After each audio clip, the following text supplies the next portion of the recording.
Thank you all for joining us for the second last panel session. And I am delighted to have these guys on here because these are really interesting managed service providers, resellers. Be interesting to understand what you guys call each other and what you call yourselves as business, because we've been trying to ruminate what do you call resellers anymore? Like, what's the term? So maybe you could start with that.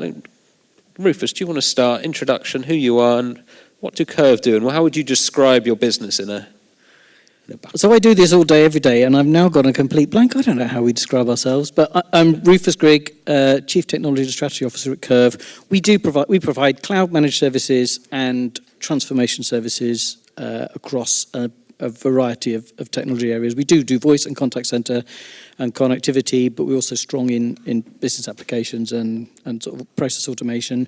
So there's a lot of PS as well as MS. So managed service provider on its own doesn't really cut it because of the PS element. Yeah. So transformation services provider, how about that? I like it. Good. Doesn't fit into our categories when we do it, but I'll keep it on there. Darryl, over to you. That was one of our questions that I asked you earlier when you were preparing last night, but no curveball. In a cab on the way to Edinburgh.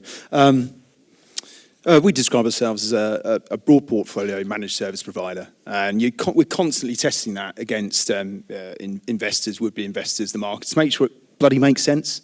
You know, we had a good 15-minute conversation with someone saying, what is it? Some people think it's to do with cybersecurity, but actually that's an MSSP. And I think it's really important that we sometimes stop talking absolute BS and just try and sort of get down to what we are. So what do? We do UCaaS, cybersecurity, connectivity, mobility, okay? And then we're specialists in certain verticals. That's what we do. And we concentrate on recurring margins and subscription services. We're SMB with verticals, but, you know, we would say MSP because that's generally what people expect it to mean, you know, quite frankly. I like it. I mean, and the reason I've asked this as a bit of a curveball is we get asked a lot is, what is an MSP? What is an MSSP? What is a reseller? What is a VAR? What is it? And I'm like, they're all kind of the same and no one really knows what they describe themselves as, which I think is a problem for the industry because, as you say, investors go, who are you? What do you do? And you go, yeah, we're a managed service provider, but not really. Yeah, we went from nowhere to somewhere on cybersecurity in 6 to 9 months, 14 different flavours. I said, no, we're also an MSSP. And we said, don't do that, because if you just say that, you sort of binned off all the rest of the stuff you do. So, okay, so I think the language can be important. I know we do ourselves a terrible disservice in this industry by constantly banging out acronyms and nobody really is sure what we mean. So I think you have to be very careful and think about, what do you think I'm talking about? And we're constantly asking the question to each audience we're with in the room. Yep. Interesting. And Steve, yourself. Well, I guess I have to say we're an MSP because otherwise I'm definitely in the wrong room or it's going to be exceptionally contentious. So I think we're definitely a managed service provider. I think our focus is very much on small, medium business and small, medium corporate, as sort of Microsoft call it. And we do extend up into public sector as well. But where we think we add value is being more deep in terms of technical capability. So sort of on one end, we're pretty strong on UCaaS and CCaaS. On the sort of further other side of the spectrum, we offer quite a wide-ranging number of services on IT and security. Sort of Microsoft bridges across both of those sort of worlds. So I think we sort of tend to use Microsoft Teams and Microsoft as that glue between those two more complex domains. And I think it's that slide you showed earlier about the level of complexity in terms of where you focus. That's definitely where we are. And then you sort of have the, you know, fairly standard vanilla mobility and connectivity services that sit in the middle where, frankly, a lot of our customers, if they're entrusting us with IT and security, it's pretty easy to provide a fairly standard and robust mobile and connectivity solution underneath. So it's across all of those technology pillars where we play, but I think really we focus on where we add more value in those complex areas is definitely where we want to differentiate. And just to the point of, you talk about complication, we showed the complication earlier, what services aren't complicated to deliver, and the least complicated are the probably lowest margin, lowest revenue opportunities, and you get down to that security layer, get down to contact centers, CX, AI, that starts becoming a lot more valuable because people are curious and see how that delivers. And what services solutions are most valuable to you in the portfolio at the moment? Is it shifting from the traditional UCaaS piece? And Darryl, you mentioned security there, but maybe your view on that. Yeah, I think we have to really focus where you add most value. When we were looking to build the business, we obviously went out and bought 4 businesses to start our journey. So we bought some comms businesses that were very, very good at communications and contact centre. We bought a direct Microsoft CSP business and another IT business as well. So it was quite interesting when you looked at the relationships that those businesses had with their customers. So where you're providing more sticky services like contact centre and where you're providing more advanced IT services and security, you tend to have a pretty good relationship with the IT manager, which is the main persona that we're dealing with and the size of customer that we work in. And really that's, I would say, whereby, that's where the value is. What we've sort of looked at, and when we're looking at future acquisitions, is do you go and acquire more IT businesses and cross-sell into communications and connectivity, or do you go and acquire comms business and sort of sell IT? So it depends which sort of side you go down. But I certainly think if you're not providing complex services, your degree of stickiness is where you're probably going to be behind your competitors in that relationship. And certainly it's, I think there's a lot more going on with IT, where they tend to have a roadmap in place, they tend to have a more consultative sell, as opposed to the more commoditized solutions like connectivity and mobility. Oh, interesting. And then Rufus, obviously, Curve's position came from acquisition to start off building that business, and around 2 or 3 key pillars. Are those still the most relevant ones in terms of value for you? Or? Largely, I think, yeah. And I echo Steve's point. I think where the most valuable services we have are the services that are of as most value to our customers. And I mean, that sounds like a truism, but it really is the case, because I think they're the stickiest. They're the ones where we could do more, deliver more to that customer, because you've got that sort of trusted relationship. But yeah, the contact centre is still really important for us, and a really key area driving growth. Compliance, actually, sort of value-added compliance around communications compliance in particular, and financial services, and that sort of business transformation, CRM, ERP deployment as well is massively valuable. And Darryl, you mentioned security coming into your portfolio, was it 6 months ago or so? What was the drivers for all that, and was that customer demand, or you going, well, actually, this is we're not able to deliver that, but we need to bring in the capabilities to do it? Customer need, first of all, absolutely. We've got 33,000 customers. We can see that they need this, and subscription-based services, so it's recurring revenues, right? And if you're looking to sell your business and you want to maximise value, okay, and actually if you want to grow your business, then recurring revenues, recurring services, that's the sweet spot.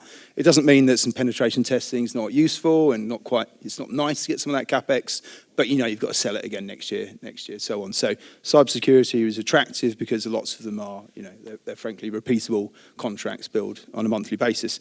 The first step into it is, as most sort of MSPs will go, dark web monitoring, email addresses, password, really simple to understand. And then the next thing, certainly for us, and talking about adding value, for us, we'll pile our own IP and infrastructure into the areas we think there's most value. So we're not like a reseller, because we're not a reseller. We've got 2 UCaaS platforms. One, I found it was built on C and C++. Really cool, man. Don't really understand that. The other one's on FreeSwitch. We've got our own data network. We've even got some IP in healthcare. We've got virtual APNs, blah, blah, blah, blah, blah. So we're in the luxurious position of not having to be all things to all people. There are other companies out there, channel companies, Gamma, etc. They have to try and be everything to everyone. But even we're 160 million turnover now, so we'll say, right, where can we see most value? Where can we add value? Well, clearly using our own IP, low cost point, high innovation because we control it. So we'll go bang into that particular area. It might be UCaaS in a particular vertical. We do a lot with the GPs, a hell of a lot. It might be DDoS, where we can deploy something on our own network. I'll be honest, I'm sitting there coming into SCG a few months ago thinking, where's the value in your own data network? City Fibre, they're selling at a loss, not making any money. Where does this end? Whether you've got layer 2 or layer 3, margins are the same. And then DDoS comes along. If you own your own network, you can deploy it in your network. And if you've got control of the customer contracts, now you're cooking. Now we've got some margin to play with. So it's the areas where there is value, we'll pile in our own IP. Simple as that, really. That's an interesting one around the buying of IP as well, because I know SCG made a number of acquisitions to bring in there. Would you partner with certain vendors, let's say, to deliver that through? Or was it just the build, or not just the buy capability or build itself? Well, this is quite an interesting answer, actually. So you said, would you? So me, at this point in time, I'm sitting here with two much more technically adept individuals than me. The two companies I've worked with, at a point in time when they decided to build their own IP, Bob Falconer with Gamma, lots of control over that business at that point in time, lots of technical knowledge, okay? We're actually starving because the gross margin on CPS was disappearing, 20%, biggest customers were at minus 5%. So were we geniuses, or was Bob a genius, or were we running out of oxygen? I'll let you decide. And then in SCG, when you came to buy what was my phones initially, you got Paul Bradford. So in control of most of the business, major shareholder, courage of his convictions. You wouldn't do it if it's a very hard sell if you're not technically minded, not in total control, and ready to go on a sort of 5-year, 10-year gig. So Darren Hutt, Forcom, he did it. You know, that's 5 years of ups and downs to get his UCAS platform going. You know, I was there when we were considering taking an axe to a wall in Gamma because the air conditioning was failing and our SIP infrastructure was about to go. So you have got to have balls of steel and get ready to go for it if you're going to build your own infrastructure and get to that critical mass, because there is price pressure. So would I do it now? Maybe sort of Net Sapiens, maybe. If I'm partnered with these two individuals, I might say, can we do this, boys? But I think it's a much harder play now because the price pressure is coming down. And if you do it, you've got to be that specific type of individual. So SCG now, great, scalable, 250,000 end users on our UCAS platform, we're there. But it's a more difficult question if you're starting from scratch. I think, well, firstly, you never told me when you were at Gamma that's why the SIP network went down, so it's good to know. I think in the sort of mid-market public sector where we're focused, our customers quite focused on the vendor and the technology that they're being provided, as well as the integrator that they're choosing to work with. But the place for us for IP is that bit of differentiation around the edge, whether that's verticalization. So I'll just give you an example. Microsoft CRM has we do a lot of work with charity and not-for-profit. Microsoft has great tooling for that. If you're American. So it's got no concept of gift aid, it doesn't know what direct debit is, so we've got some IP that sort of plugs some of those gaps. In contact center, again, there's a Genesis Marketplace is a very good way to be able to build IP to sort of solve very specific problems that then it helps with the margin, it helps with the stickiness, and it helps with the differentiation. But in the sort of companies that we're selling contact center to, it would be really hard to sort of stand up and say, our R&D team's going to compete with that of Genesis or a Five9 or a NICE. Interesting points. Steve, do you want to? Yeah, I think we took a slightly different approach in that, you see the amount that Zoom spends on R&D. It's more than, I think, Ring Central's revenue, just as a sort of comparison. So, Zoom are super invested in, all the technology, all the way up from UCAS, CCAS, AI and everything. So our view is to partner with, the vendors in that area. And a lot of our customers want to know who the vendor is. Where we decided to put our IP was in a customer engagement platform and software. So this is where we think we've got a differentiation, where it's how we provide the experience and the service to our customers. So it's being able, to your point on security, we can connect into a customer's Microsoft domain. We can run security scans. We can do all of this and present it in software. So we can say to a customer, Microsoft Secure Score is X. Over the next 2 years, we're going to take you to Y as part of a roadmap. And that's where we've built our own IP, and that's where we've sort of invested. So rather than the off-the-shelf type platforms that we can sort of resell and really right off the back of somebody like Zoom, we put our own software in more that customer engagement and sort of customer experience. That's what we did.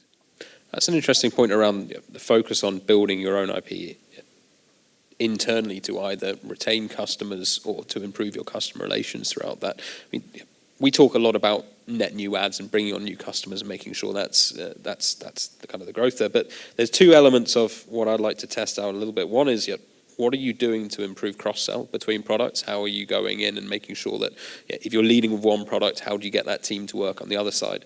And the second point is just around customer retention. And that might be the answer is cross-sell to make sure they're staying there. But how are you making sure that you're engaging those customers on a regular basis as well through that?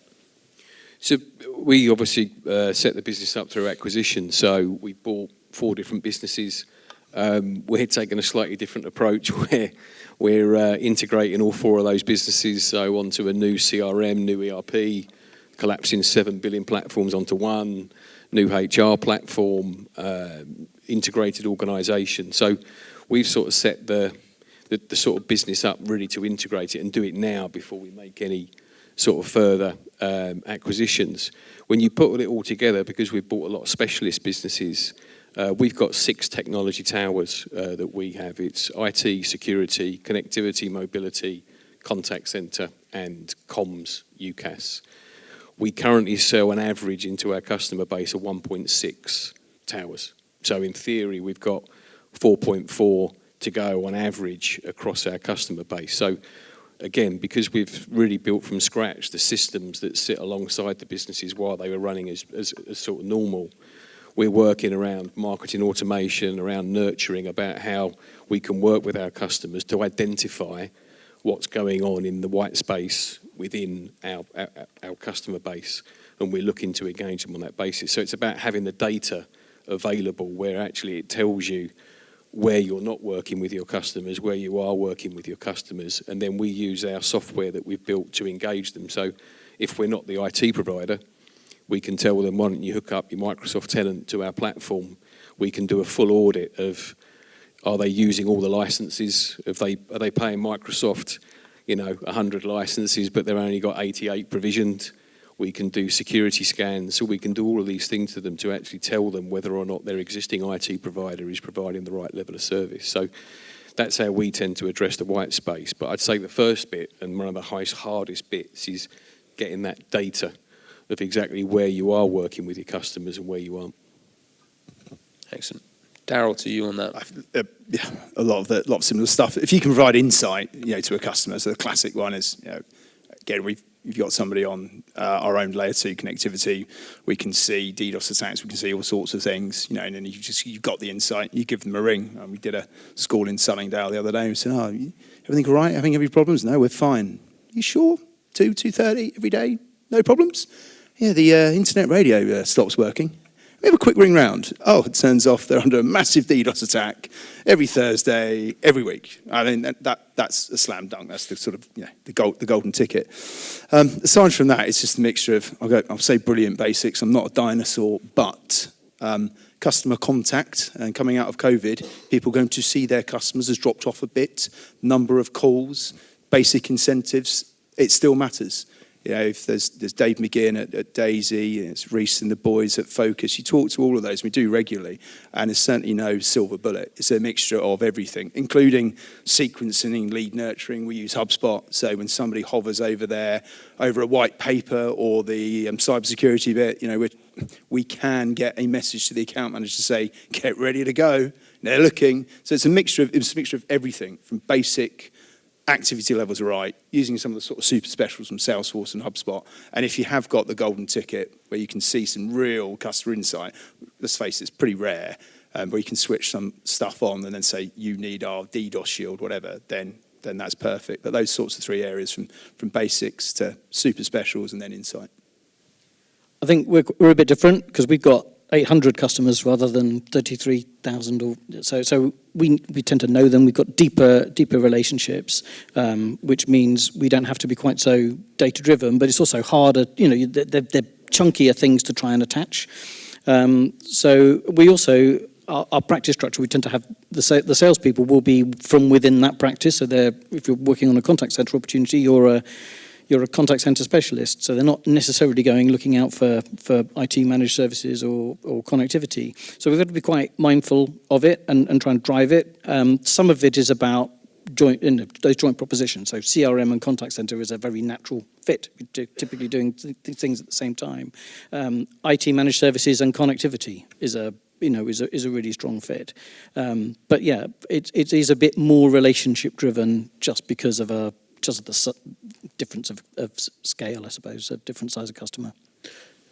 I mean, the whole market's going for much more white space. So, new customers has fallen away as a focus because it is a bit harder, right? But you can still do it. And the best sales organisations do grow organically their net number of customers. It can be done, and it is keep banging the drum for all of those things. White space is key, and I think we're all doing a fairly good fist. And outside of that, you've got mergers and acquisitions. So I say, the other area of growth for us is absolutely M&A. We're up to 45 now.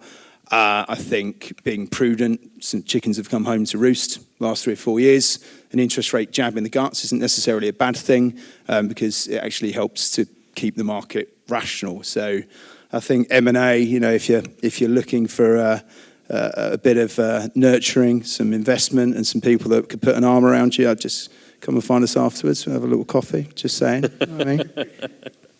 Like how you started that with your valuations are probably too high, but we'll come and buy you maybe.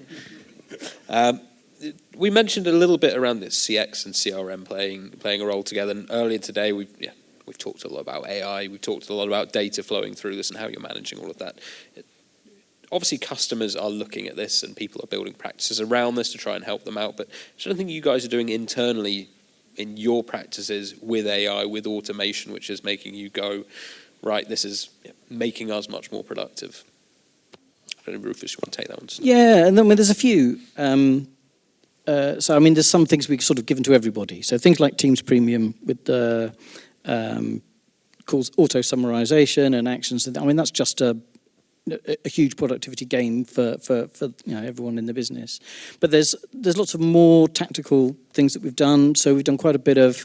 We get a lot of noise from automatically generated errors in logs. So we've done quite a bit of AI to sort of do that first level of triage that would otherwise be being done by first line.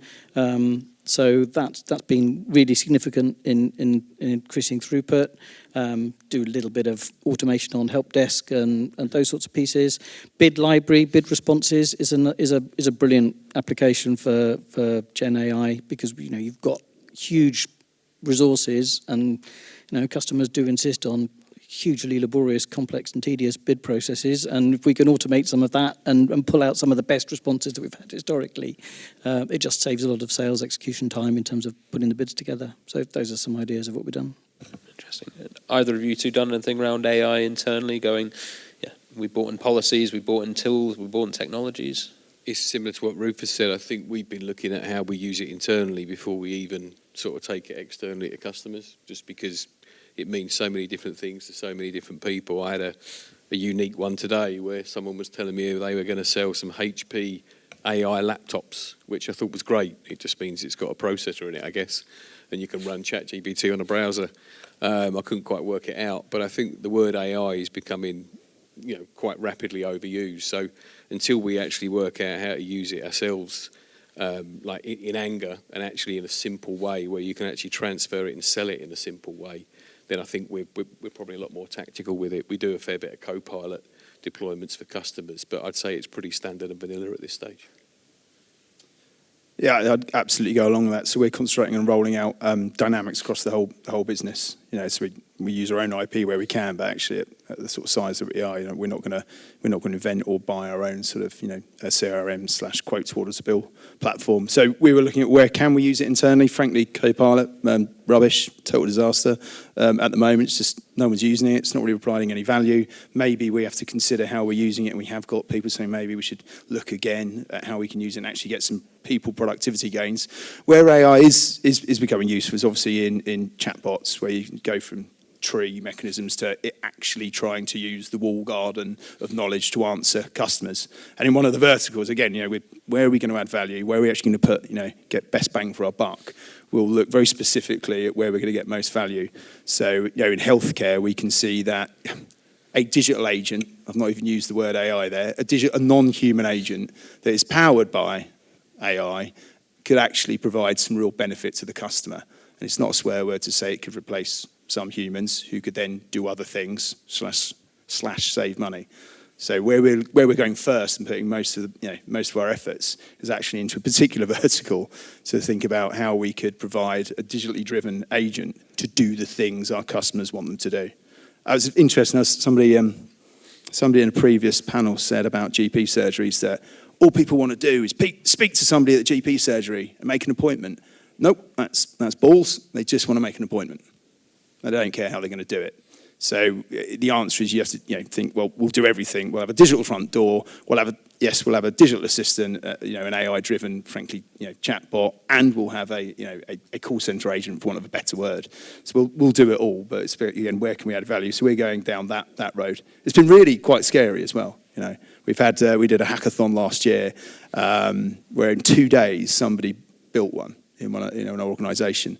And it was the whole, you see the demo and you think, this is going to be rubbish. And it was like, hello, Daryl. Hi, I've got a rash and I really need an appointment. It wasn't hello, Daryl. It was actually like Alexa.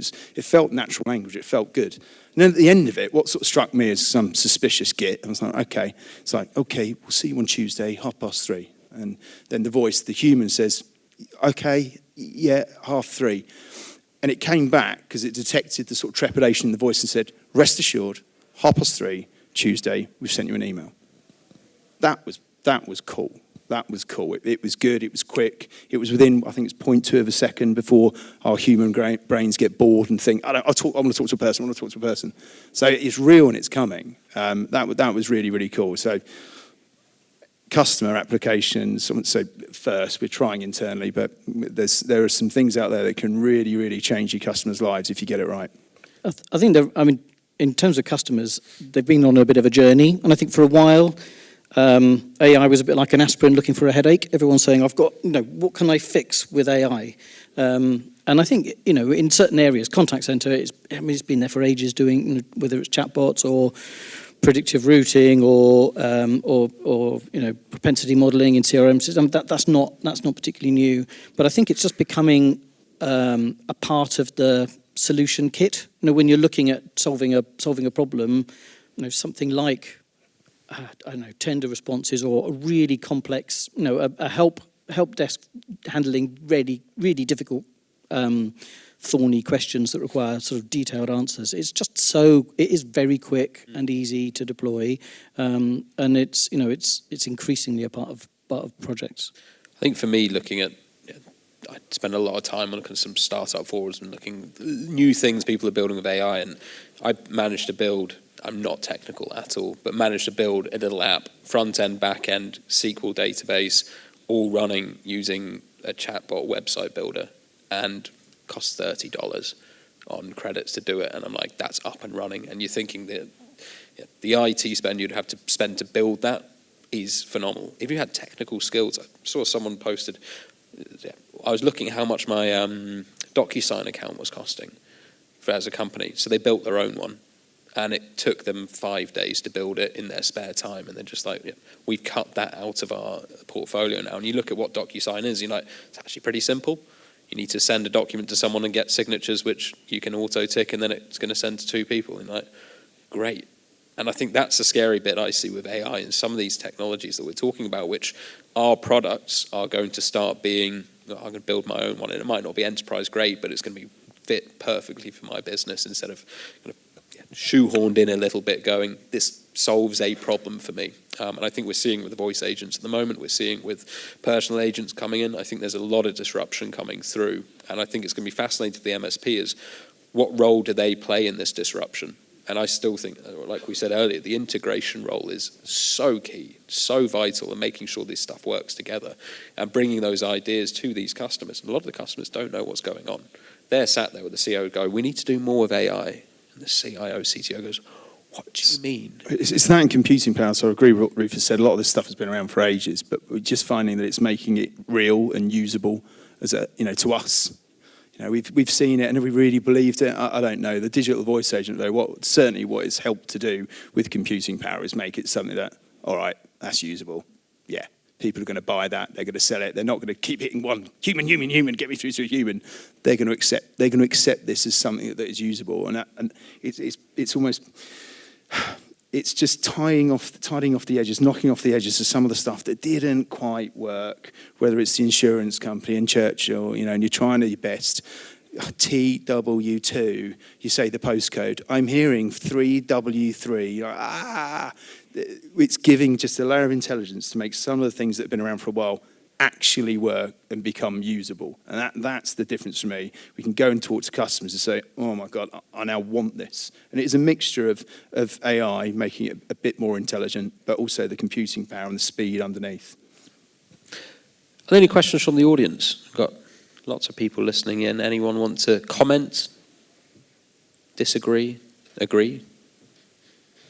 No? End of the day, everyone's sleepy. Final question then. Future's coming. What's happening in the future? How are we going to future-proof ourselves? What do we do in 2, 3, 5 years? Let's get the crystal balls out. Rufus, what are you thinking? I think I'd be mad to try and work out what I'd be doing in 5 years' time. I think it's moving too quickly. You just have to be really fleet of foot. You have to listen to customers, but listen to their problems, not what they want. I work with a colleague who's very fond of that Henry Ford. If I listened to what my customers wanted, I'd have given them a faster horse. Staying close to our vendor partners is really important, and listening to customers and always, keeping an eye out on what's next. AI is changing things faster than anything I've seen. I'm old. I've been through internet, mobile, web transition to SaaS, and this is, I think, by a country mile, the fastest accelerator and change. And there isn't a project we're doing with the customer where there isn't AI in there totally changing the way we might have done it even 2 or 3 years ago. We've got, a 400-person professional services team. Now, if they're suddenly 30% more efficient because they're using GitHub Copilot or because the tools are so much quicker to deploy, there's a rapid piece of rethinking there about, the whole piece of keeping the business, the dynamics of the business and where the revenue profile comes from. So, yeah, just staying on it day to day and not trying to think about 5 years' time. That makes sense. Daryl? I think for us, we'll stay disciplined and rigorous in terms of the mergers and acquisitions. So the consolidation is going to keep happening. I think it's a generational thing as much as anything else. There are a lot of service providers and resellers out there saying, I've done all right, I've got a base, I'm at a couple of million EBITDA or $1 million EBITDA, and now's the time. So we'll keep looking for good value. As I said, the interest rates on debt going up is not a bad thing. Keeps everybody rational. For us, just stay very disciplined. We'll look for scale. We'll look for some capabilities. We always have. There's so much opportunity out there in terms of organic growth and white space. Cybersecurity is an obvious one. I mean, £14 billion market in SMBs in the UK. You add up M2M, IoT, all the stuff we do, UCAS, we're probably sitting in a £40-50 billion market. Market leaders, BT, losing 3% market share a year. 8 billion EBITDA, 1.5 billion from UK businesses. Lovely people, decent company. There is opportunity everywhere. So I think more of the same, but a definite focus on cybersecurity. Excellent.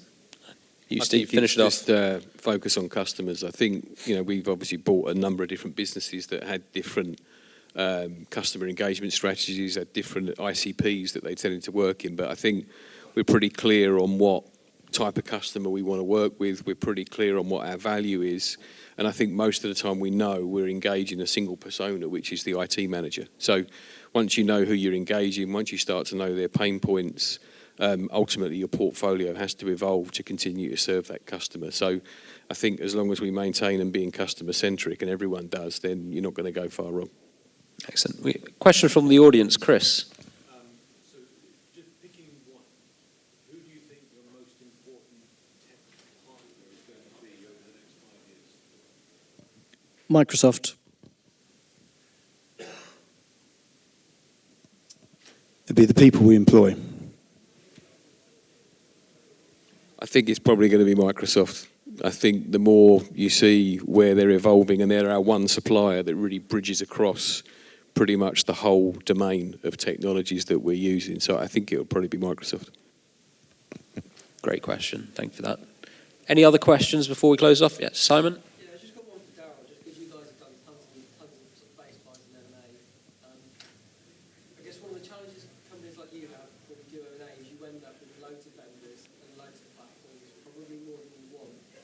How do you deal with that consolidation exercise to go, we don't want, 8 UCAS platforms, we want sort of 2 or 3, and we leave with one, but we want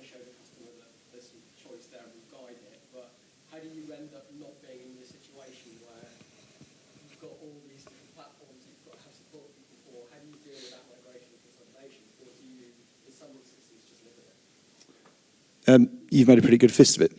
You know, we prefer this, so we want to lead with that. This stuff's available, and this stuff's restricted. Really, really simple, non-bureaucratic. Fill your boots with that. Get an MD just to say yes if we push. No forms. And then on this stuff, go and see Mr. Happy, the COO. No, you may not use this. And he's a South African burly chap. So it's just getting our arms around it.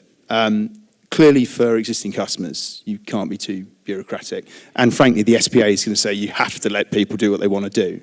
But you then start to gently guide, and you do it bit by bit by bit. You don't want to get stuck in being all things to everybody. And frankly, if you keep communicating to the MDs and backed up by the numbers and the finance, it sort of writes itself. Our own IP, oh yeah, oh, okay, well, we're more innovative, better solution. For that vertical, we make more money. Okay, 3CX. Okay, good partnership, good T's and C's, good support, okay, and so forth. And you find that there's a slow transition up. But it is decreasing circles of return, frankly. You're never going to get rid of everybody, so you have to have a level of, you said live with it, a level of that, just be pragmatic. But what you said is it's a pretty good fist. I've seen on the other side as somebody who suited the story was, you have to get rid of everyone and consolidate onto my platform, which was obviously the right thing to do. It was never going to happen. So just being pragmatic, getting the general direction of travel right, making sure the drivers for everybody in your business are right and understood, and then living with some of the rest. Excellent. We're going to have to call it a day there, but I'd like to say a massive thank you to the panel for taking part and for everyone for listening in, asking questions as well. So thank you, all the team here. Thanks so much.